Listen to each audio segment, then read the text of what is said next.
Vamos falar de missões? Você já parou para pensar por que missões é uma tarefa tão urgente e tão importante? Já parou para pensar o porquê que nós fomos ordenados a expandir esse evangelho até os confins da terra? Já parou para pensar por que o evangelho tem que ser pregado para perto e para longe?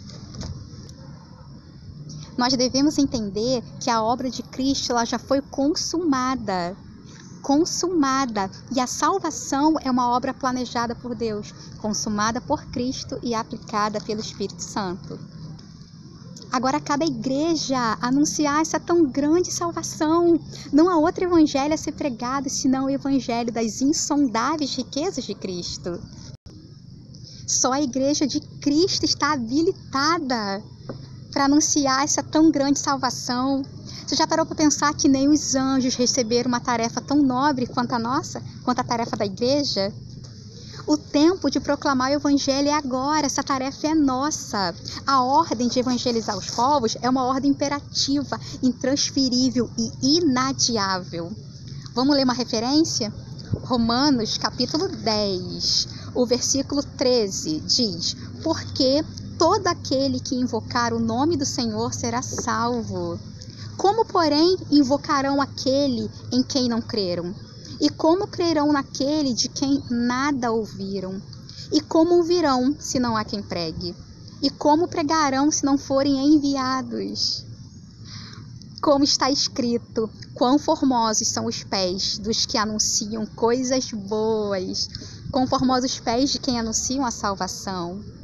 Eu me lembro de uma época em que o Espírito me chamou a ser uma intercessora das nações.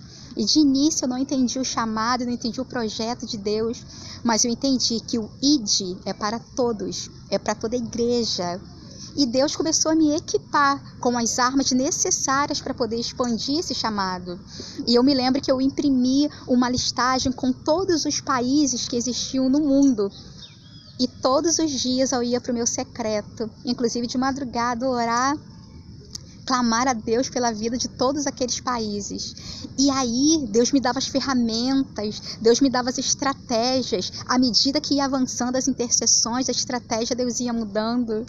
E eu creio que na eternidade vai contar a minha oração.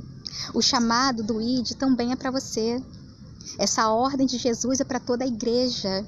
E eu me lembro que eu fiz uma oração que eu falei: Senhor, que esses ombros não sejam apenas para carregar a glória, mas que elas também sejam para poder carregar o peso da responsabilidade das nações. A responsabilidade é nossa como igreja.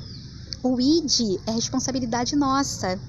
E aí, a partir desse princípio, desse entendimento, dessa tarefa tão nobre, eu assumi o propósito de orar e interceder pelas nações, interceder pelos missionários, interceder pelos nossos irmãos. E você também pode ser um intercessor, ainda que esteja no secreto do seu quarto. Eu estou intercedendo por um casal que está em missões. O casal é o Rafael e a Paula. Eles estão em missões na Jordânia. E eu te convido a contribuir e a interceder por essa causa tão linda e tão nobre, que tem peso para a eternidade. Eu te convido a ser um patrocinador e um intercessor, acima de tudo, dessa obra tão linda, esse evangelho tão lindo. E quando na eternidade for perguntado, quem ouvirá se não há quem pregue? Você vai poder se levantar e falar: Senhor, eis-me aqui. Eu fui enviado. E aqui estão os meus frutos. Glória a Deus por isso. Que Deus abençoe a sua vida, abençoe a sua casa. Que Deus abençoe seu coração. E que você assuma hoje essa posição de intercessor e patrocinador, ainda que no secreto do seu quarto.